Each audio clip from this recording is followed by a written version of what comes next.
Look! There are some people talking over there! Let's listen in on the conversation. Those pompous parasites on the surface act like they're all a bunch of aristocrats. Do any of them give half a hoot about a bunch of dogs like us? Hey, speak for yourself, mate. I'm no dog. Oh, you think you're special or something? If you're here, then you're just a convict like the rest of us. I've heard that even if you're released after serving your sentence, going back to life on the surface ain't any better. Once a criminal, always a criminal. We're marked for life. I don't buy that. Hey, how cool would it be if the whole world was destroyed by a giant flood and everyone had to start over from nothing? What kind of filthy bilgewater are you spewing? Nothing.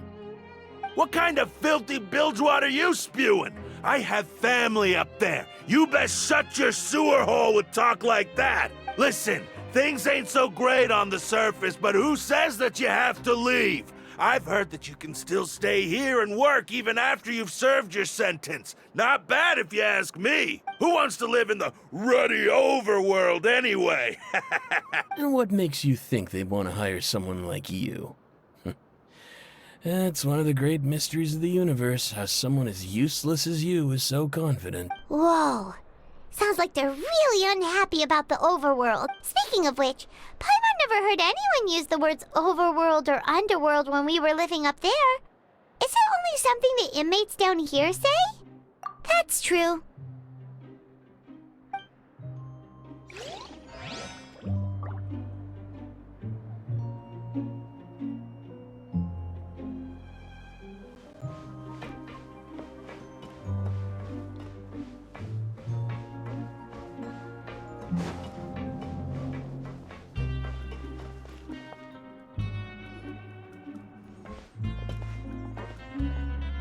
There's a group of people over there. Let's go listen in. So I said, that's not a faucet. Hey, who are you two? Why'd you come over all of a sudden? Oh, sorry for eavesdropping. Sounds like you were talking about something private. What's the matter? They're just looking to join in on our fun, that's all. Hey, don't pretend like it's okay for them to just interrupt us like that. Fine. You're lucky we don't mind extroverts that much. You hear that, Quisto? What nice! Your expressions tell me you're looking to hear some juicy info, am I right? But before that, it just so happens that I know you two. Really? Are we that famous? You're kidding. How often does anyone get a personal tour led by His Grace himself? Practically everyone was talking about it. Word has it that you also caused quite the kerfuffle. A little mistake, huh? I like the way you put it. You see, people with a good attitude can join our group anytime, unlike some of the others here.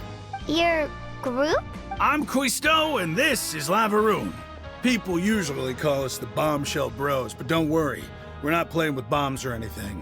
It's just that our information is always so explosive, and we blow minds on the regular. So, you two really like to gossip? Whew, you sure know how to embellish. No, you don't get it. Knowing intelligence will make things better for you here. For example, knowing who's working with whom, who has the latest rumors, who's not getting along. Wouldn't you like to know all that? Whoa, all this info's worth something, you know? You should prove you're worthy of it. I don't mind him. Quisto's always this way. Just play nice and say something to massage his ego. The welfare meals. Talk about the welfare meals. Right. That meal we had yesterday was super delicious. Paimon can still taste it whenever she closes her eye.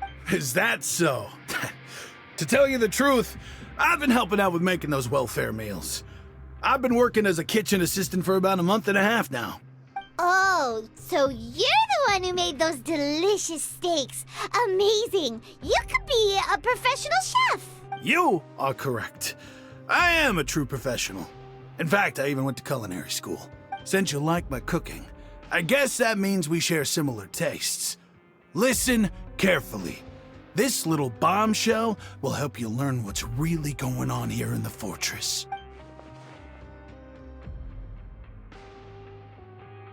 Listen, kids. The power structure within the fortress is quite complicated. The overworlders couldn't care less about us down here. We're basically dogs to them. You've already met the one person here you should never cross, the Duke, Risley. He knows more than you think. And if he doesn't care about something, then he often doesn't bother dealing with it.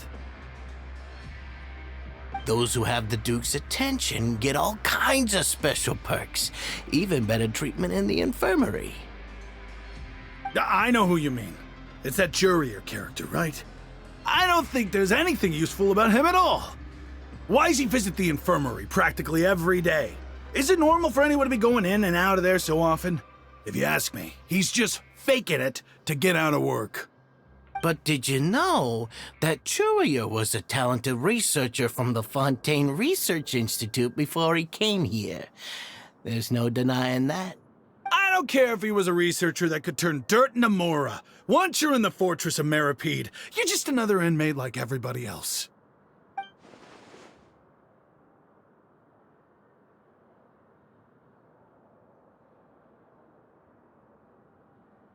Speaking of which, the last time I saw him, he was passing by the corridor with Lorvine. I also heard they started arguing in the library and got into a fight, right? Guess that's just how terrible of a guy he is. You mean he hit a woman? Wow, I never imagined he was that bad. But that Lorvine's also quite the odd one, you know? She's always gabbing away, got into a fight with a man, and she also got sent to the infirmary. Come to think of it, I always see her going to the sick bay every couple of days, too. Huh. Wait a second. You don't think? Do you think could it be that they're secretly meeting there to go on dates? After all, I do remember seeing Lorvine beat Jurier to a pulp that one time. And we might be overthinking things.